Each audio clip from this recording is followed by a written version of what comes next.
Okay, so you sent over a bunch of stuff about, about how businesses actually organize themselves. Yeah, And it's a lot. it is. It really is. It's like looking inside a complicated machine, trying to figure out what all the gears and levers do. Exactly. So that's kind of our deep dive today, to pull out the most important parts and figure out why companies structure themselves in all these different ways. Right. And hopefully there'll be a few aha moments along the way for everyone listening. Yeah, definitely. We're going to be diving into what's called organizational structure. Okay. And based on what you sent over, it looks like the simplest way to explain it is how a business arranges its people and jobs Right. to get stuff done, to achieve their goals. Yeah. It's the basic framework for, who works with who, everyone's roles and responsibilities, Wow. and ultimately who's accountable for what Wow. within the company. You can think of it as like a blueprint. Okay. It shows you how the reporting relationships work at a glance. Okay. That's a really good way to think about it. And why should our listeners care about this? Why is understanding how a company is structured so important? Well, it's not just some boring theory.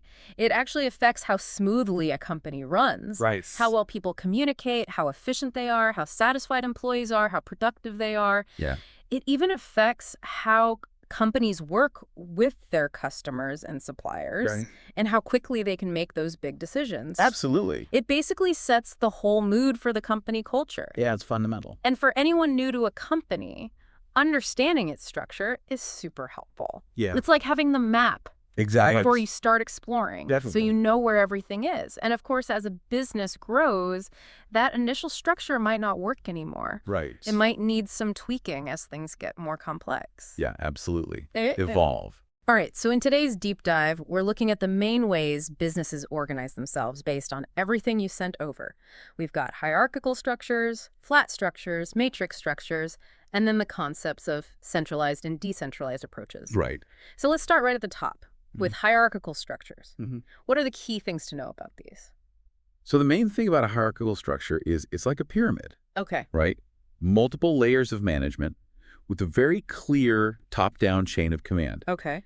Each level has authority over the levels below it. Right. So at the top, you usually have the CEO or the senior leadership team. They have the most authority. Okay. And as you go down the pyramid, you have more people at each level, but they generally have less authority. Right. So it's that classic image we all have in our heads. CEO at the top, then like vice presidents, directors, managers, and then all the employees. Exactly. And you mentioned that employees usually report to someone one level above them. Right. So it's super clear who's in charge of what. Yeah, very distinct lines of authority. And these structures are most common in bigger, more traditional organizations, right? Yeah, typically larger organizations in more traditional industries where there are very established ways of doing things. Okay. Now, within these structures, there's this term, chain of command. Yes. What does that actually mean in practice? It's basically the route that orders and instructions travel down through the organization. Okay. So in what are sometimes called tall hierarchies, those with lots and lots of layers, Right. that chain of command can be pretty long, Uh-huh. which often means a narrow span of control. Okay, what does span of control mean? It means each manager is responsible for a relatively small number of employees. Okay, so lots of layers, very clear reporting lines, and managers with smaller teams to manage. Exactly. It's a good way to visualize it. Now, what are the good things about setting up a business like this? Well, one of the biggest benefits is everyone knows who's in charge. Right. Authority and reporting lines are very clear, which can make things run much more smoothly. Makes sense. It also makes roles and responsibilities clearer. Okay. Everyone knows what they're supposed to do Right. and what's expected of them. And because of those well-defined levels, accountability is clearer too. Uh-huh. Who's responsible for what decisions and actions. You know where the buck stops. Exactly. Yeah. And if you have a question, you know who to go to. Right. You know exactly who your boss is. Your sources also mention career paths as a big plus in this type of structure. Yeah, absolutely. Yeah. These structures often provide really clear career paths and opportunities for promotion Okay. as you climb those layers. It can be a big motivator for employees, encouraging them to work hard to reach the next level. Yeah. And because people often stay in the same functional area for a while, they can develop a lot of expertise Right. that can lead to a more skilled and knowledgeable workforce overall. So it makes sense in industries where, technical skills and seniority are really valued. Exactly. And where that kind of clear progression is part of the culture. Right. Now, you talked about that narrow span of control before. It sounds like that can be a good thing in certain situations. Right. So in industries where precision and accuracy are super important, like let's say aviation or pharmaceuticals, Right. having that narrow span of control means managers can supervise employees more closely. Okay. They can give more guidance and make sure everything's done exactly right. Because there's less people to manage. Precisely. There's also the potential to build strong team and department loyalty. Mm-hmm. And because policies often come from the top and trickle down, you can get more consistency across the organization. Okay, so we're talking about clarity, well-defined career paths, expertise, and consistency, all good things. But like with anything, there must be some downsides, right? What are the disadvantages of a hierarchical structure? One of the biggest downsides is that long chain of command we talked about. Right. It can really slow things down because information has to go through so many levels. Right, like getting a decision approved could take forever. Exactly. It can be very slow. Hmm. And it can create communication barriers between the top and the bottom. Yeah, it's like playing telephone. Exactly. It can lead to misunderstandings and delays. And sometimes the people making the decisions aren't the ones who actually see what's happening on the ground. Yeah, there can be a disconnect. Your sources also mention bureaucracy. Yeah. Hierarchical structures can get bogged down in rules, procedures, and approvals. Right. It can make them slow to react to changes. Yeah, less agile. Exactly. And you can also get poor communication between departments. Right, people end up working in silos. Exactly. Focused on their own little piece instead of the bigger picture. And all those management layers can't be cheap, right? No, they definitely add to the cost. Yeah. More managers means more salaries, benefits, all that overhead. Right. And for employees at the lower levels, they might feel disconnected from the top. And they might not have a lot of autonomy, which can really affect their motivation. And sometimes you even see rivalry between departments competing for resources or recognition. Right, so we've got slow communication, bureaucracy, silos, higher costs, and potentially a less motivated workforce. Yeah, that's a good summary. It's a good overview of the hierarchical model and its challenges. So let's switch gears completely and talk about flat structures. Gotcha. What makes them so different? As the name suggests, flat structures have way fewer management layers. Okay. So the chain of command is much shorter. Right. Managers also have a wider span of control, overseeing more employees directly. Uh-huh. You barely see any middle management. Okay. It's basically the top executives and then everyone else. So it's a much flatter pyramid. Exactly. Much flatter. And your sources said these flat structures are common in smaller businesses, startups, and especially in fast-moving industries like tech. Yeah, that's right. Places where speed and flexibility are key. Right. You need to be able to make quick decisions. Exactly. So less management, more empowered employees. That's the idea. What are the advantages of this approach? But one big advantage is faster decision-making. Makes sense. Fewer people need to approve things, so things move much quicker. Okay. Communication is also more direct and less likely to get distorted. Right, because it's not going through as many layers. Exactly. And when employees have more authority and ownership, they tend to be more motivated. Right. They feel trusted and valued. Yeah, that feeling of actually making a difference can be really powerful. It really can. And flat structures also naturally encourage collaboration. Okay. With fewer hierarchical barriers, people are more likely to work together and share ideas. Uh-huh. And because you have fewer managers, it can save money too. Right, lower costs. Exactly. Lower operational costs. And you mentioned agility before, so in those fast-paced industries, that must be a huge advantage. Yeah, they can adapt to changes much more quickly. Okay. They're more responsive to new opportunities and challenges. So we're looking at speed, clear communication, motivated employees, lower costs, and agility. All sounds pretty good. But there must be some downsides, right? What are the challenges of having such a flat structure?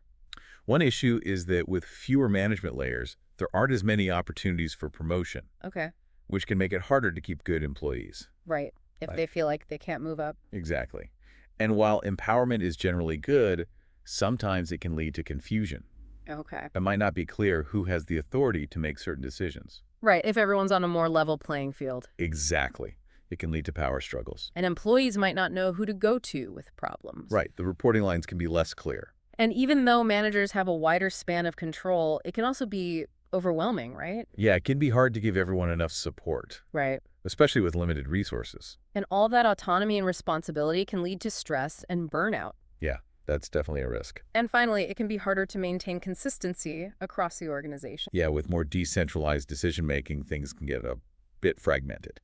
Okay, so we have limited upward mobility, potential confusion about authority, overworked managers, and challenges with consistency.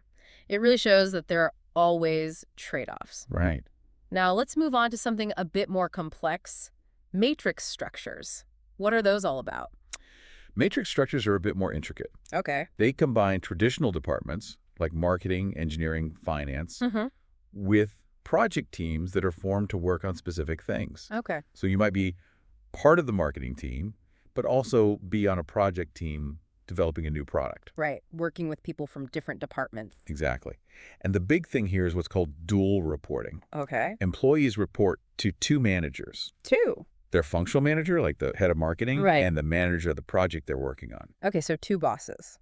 In a sense, yes. Hmm. The project teams are usually formed to achieve specific goals, Mm-hmm. and they have people with different skills from different departments. Yeah. And usually, once the project's finished, the team disbands. Right. And it's important to note that the power of the project manager can vary a lot, Uh-huh. which leads to different types of matrix structures, Right. like functional matrix, balance matrix, strong matrix. It sounds complicated.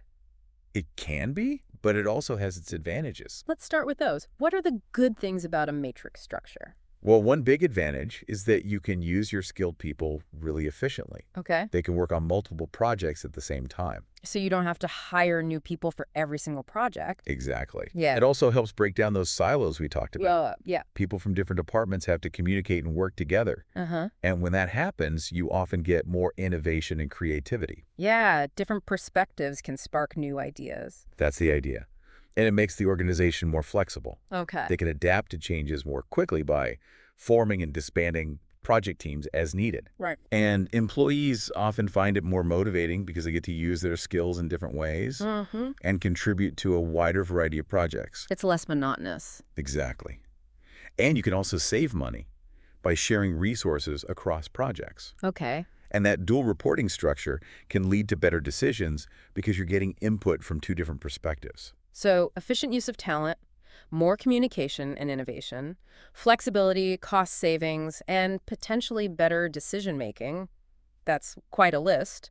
But what about the downsides? What are the challenges of working in a matrix?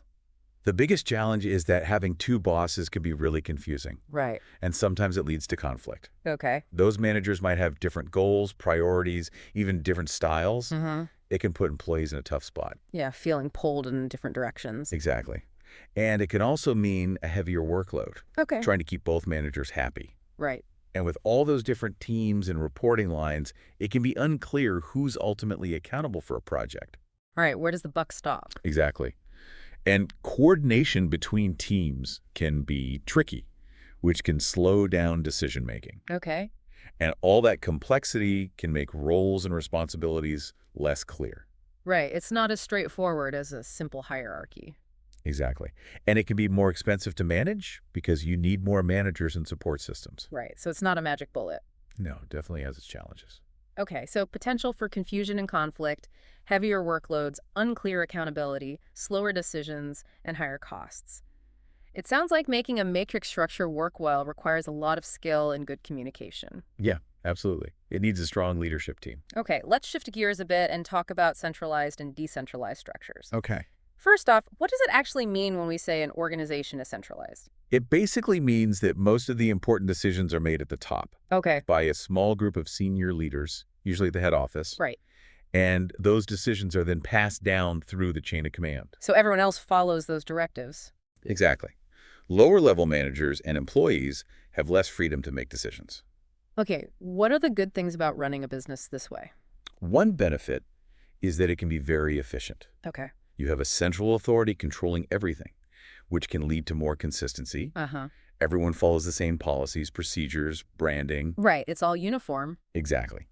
And decision-making can be faster because you have a small group at the top with a clear overview. Okay. It can make the company more competitive. Uh-huh. It's also easier to implement things consistently across the organization. Like quality standards or compliance rules? Precisely. Yeah, And you can save money because you can standardize things and eliminate redundancies. right. And in a crisis, having that strong central leadership can be really helpful. Yeah, you need someone to take charge. Exactly. It can provide clear direction when things are chaotic. So we're looking at consistency, faster decision-making, strong control, cost efficiency, and effectiveness in a crisis. But what are the downsides of having all that power concentrated at the top?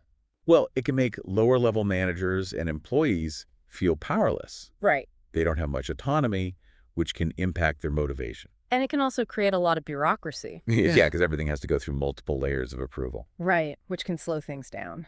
Exactly. And it can also mean that the top-level managers are missing out on valuable insights Okay. for the people who are actually dealing with customers or working on the front lines. Right, they're closer to the action. Exactly.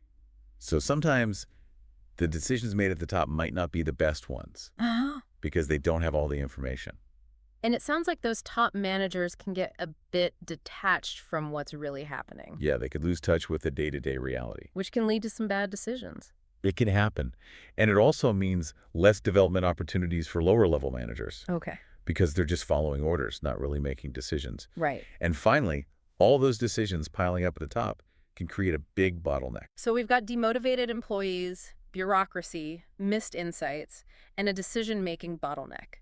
It really highlights the potential drawbacks of too much central control. Yeah, it's about finding the right balance. Now, let's look at the opposite approach. Yeah. Decentralized structures. What does that mean? It means that decision-making power is spread out. Okay. It's delegated down to managers at different levels. Right, so not everything has to go through the top. Exactly.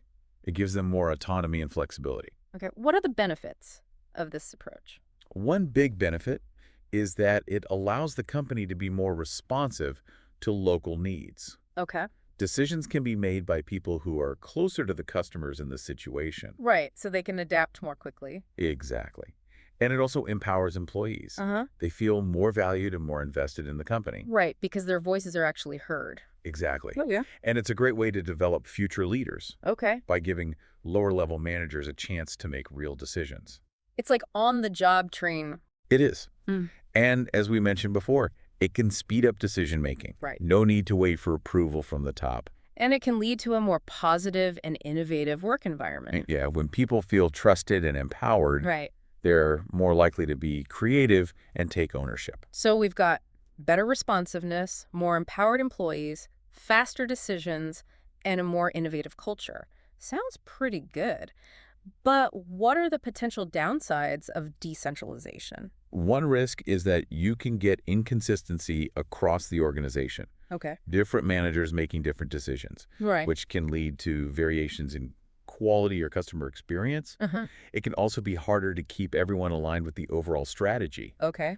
You might end up with departments working in different directions. Right. Pulling in different directions instead of towards a common goal. Exactly. And you can get duplication of effort. Okay. Different departments doing the same things, Right. which can waste time and money. Makes sense. And it can be harder to control costs across the organization. Yeah, without that strong central oversight. And in a crisis, it might be difficult to get everyone on the same page. Right. You might not have that clear leadership to guide everyone through the storm. So, potential for inconsistency, difficulty in maintaining strategic alignment, duplicated efforts, challenges with cost control, and difficulty managing a crisis. It seems like finding the right balance between central control and decentralization is key. Yeah, it's a constant balancing act. Now, we've talked about all these different structural models, but what factors actually influence a company's decision about which one to adopt? That's a great question. It's not random, that's for sure. Right. One big factor is the size of the business. Okay. Small startups can often work with a very simple, flat structure. Right. The owner or a small team can oversee everything directly. But as the company grows, you need more formal structures to manage everything. Okay. More people, more departments, more locations.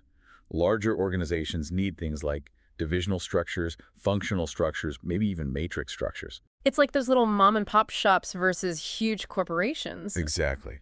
They have very different needs. What about the industry they're in? Does that affect the structure? Definitely. Different industries have different needs. Right. Different levels of competition, different technologies, different regulations. Okay. A company in a highly regulated industry, like finance or healthcare, Mm-hmm. might need a more hierarchical structure to ensure compliance, Right. while a tech startup might need a flatter, more flexible structure. To keep up with the fast pace of innovation. Exactly. And the level of competition can also play a role. Okay. Highly competitive industries often favor agile structures. So they can adapt quickly. Right. And sometimes regulations actually dictate the structure. So a heavily regulated industry might need more hierarchy, while a dynamic tech industry might need more flexibility. Makes sense.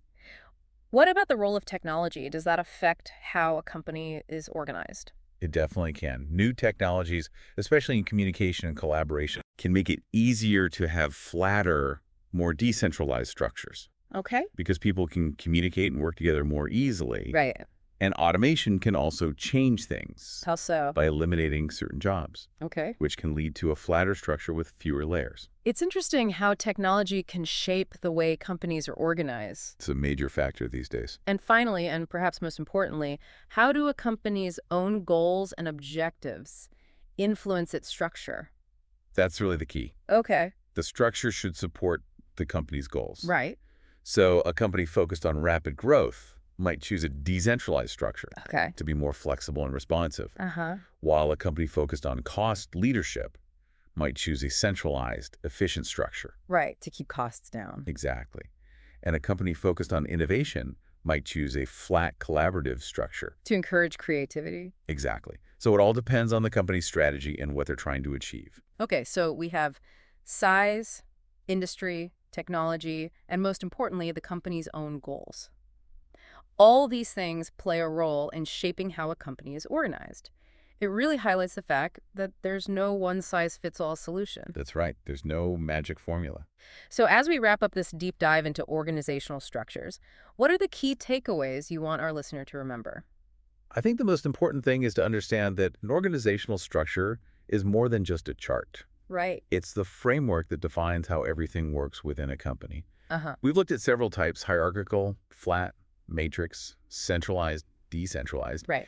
And hopefully it's clear that each one has its pros and cons. And as we've discussed, there's no single best structure. Absolutely not. It all depends on the context. So the key is to find the structure that best fits the company's specific needs, its environment, and its goals. Exactly.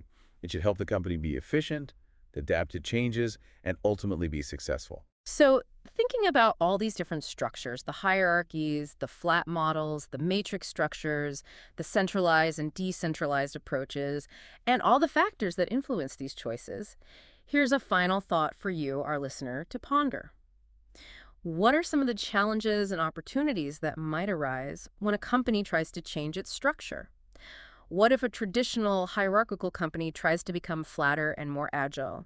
Or what if a fast-growing flat startup needs to add more layers as it gets bigger?